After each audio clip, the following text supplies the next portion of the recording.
कितना चिकना गेल बाड़ू हो। अच्छा तोरा पर हम देखत नहीं तो हमार नजरिए नहीं ठहरत।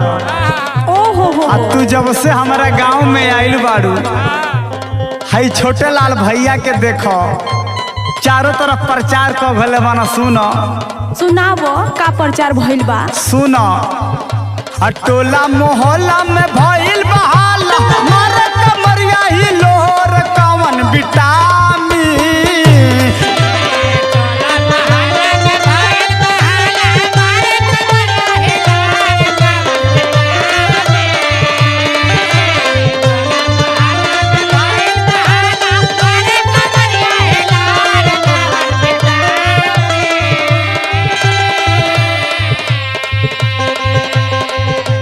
टोला मोहल्ला में भइल बहाला, मारे कमरिया ही लोर कवन विटामिन। कवन विटामिन खाली गोरिया चिकन पेट भइल तोर।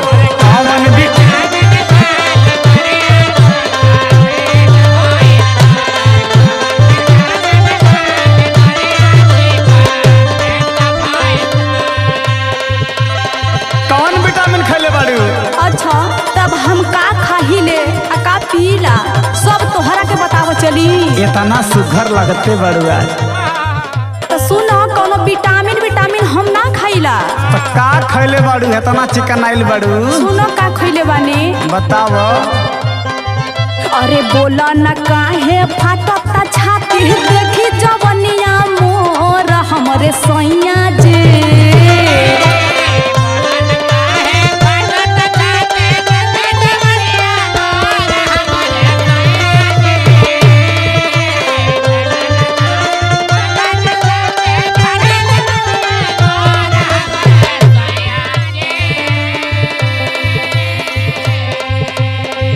अरे बोला न काहे फाटता छाती, देखी जवनिया मोर हमरे सैया जी। ओ हमरे सैया जी के रगड़ल हउए एही से बागो। यही से बा।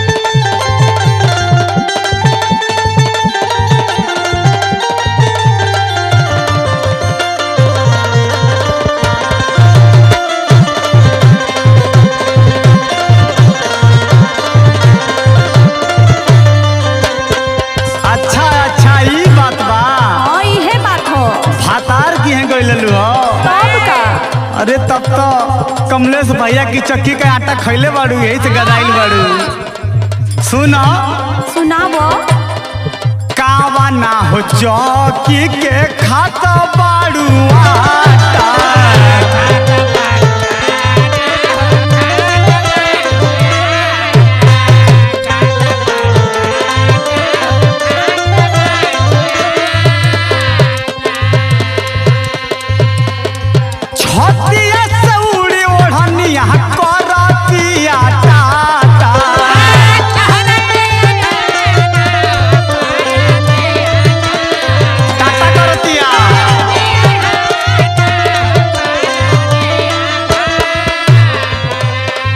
सुनाबो सुनाबो कावा ना हो चौकी के खाता बाड़ू आटा, छतिया से उड़ी ओढ़निया करतिया टाटा।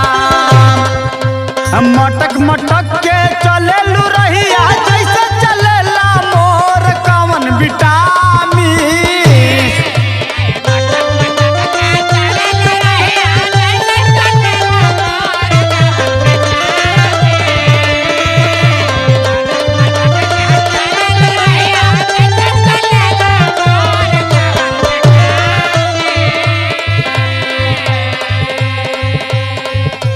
मटक मटक के चलेलू रहिया जैसे चलेला मोर कवन विटामिन। कवन विटामिन खाली गोरिया चिकन पेट भई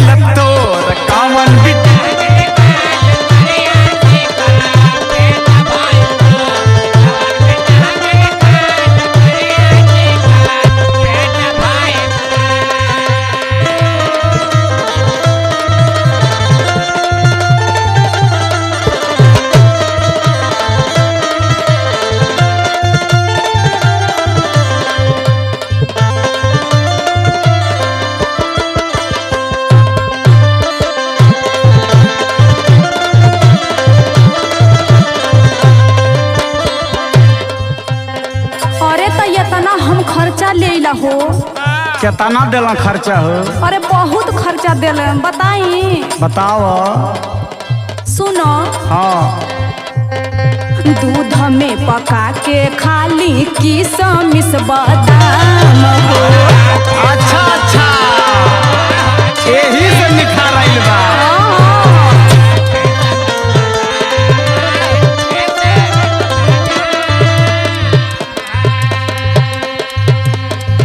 पिया के दुलारी होई कोरिला ना काम हो।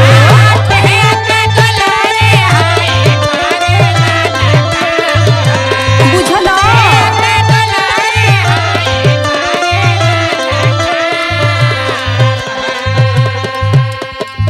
दूध में पका के खाली किशमिश बादाम हो।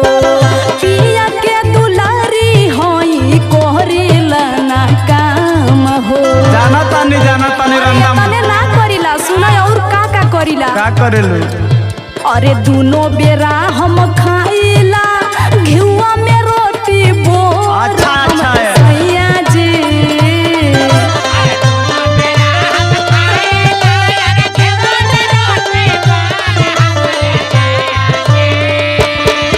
सुन लो। बोला बोला।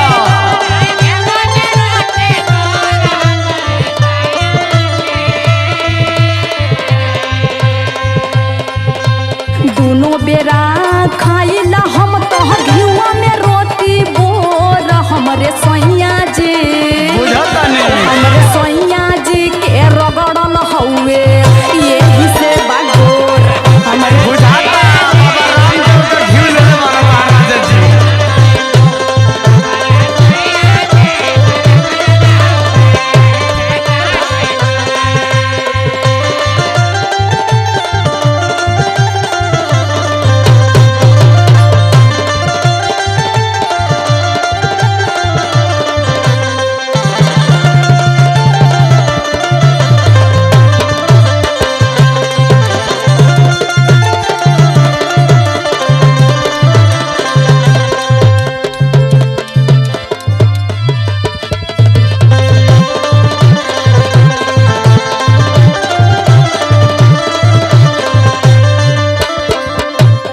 देखो हम ही नाही हाई हमार जितेंद्र भैया बाला चिरैया कोट वाले। बुझतानी। इहो तोरी फेरा में पड़ गइल बाला। तू लागत ताड़ी कि विश्व सुंदरी लागत ताड़ू। तोहर कितना बखान हम करी। अरे जॉन कर बखान। सुनो। घिउआ का असर है। हाँ। चनऊ से बढ़ के सुघराई पवलू बेसी।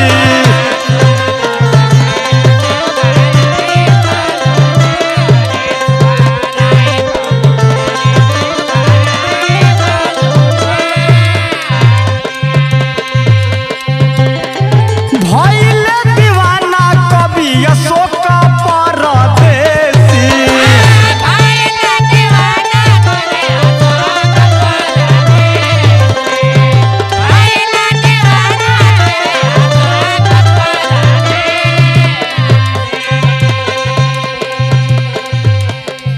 जनऊ से बढ़ के सुघराई पवलू बेसी। भइले दीवाना कवि अशोक परदेसी। सुना। सुनावो। हरि गोविंद कमल के सपना में आवेल भोरे भोर कवन विटामिन।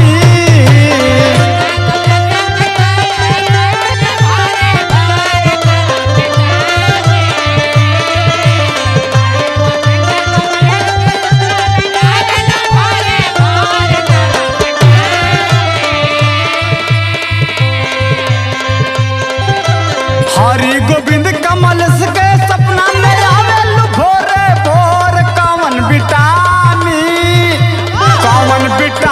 खालू गोरिया चिकन पेट भइल तो कवन।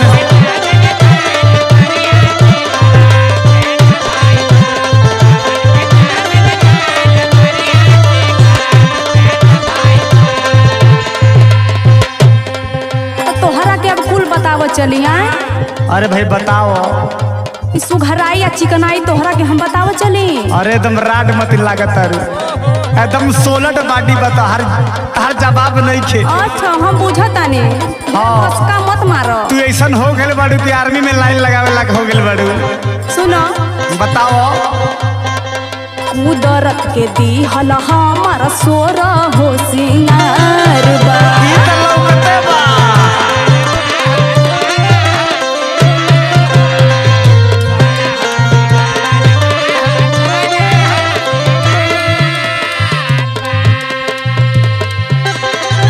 अशोक परदेसी ऐसन मिलल भतार बा।